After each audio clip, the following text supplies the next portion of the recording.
দেখো বন্ধুরা, আমি রসমালাই খাওয়ার ইচ্ছা হয়েছিল তো ঘরে বানিয়ে নিয়েছি। 500 দুধ দিয়ে ছানাটা করে স্মুথভাবে মেখে দেখো কি সুন্দর হয়েছে রসগোল্লাগুলো।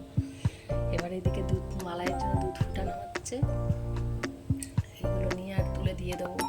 এত ভালো হয়েছে, আমি ভেবেছিলাম দেখাবো না, কেমন হবে না হবে। এত ভালো হয়েছে, এক্সাইটমেন্টে আমি একদম ভিডিও করতে শুরু করে দিয়েছি।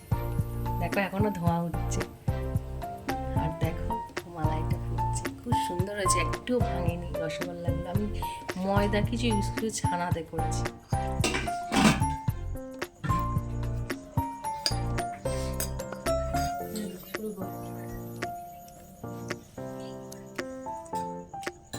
Wow, no, no.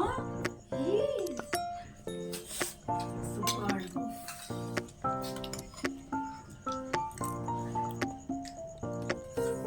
দেখাই কেমন হয়েছে।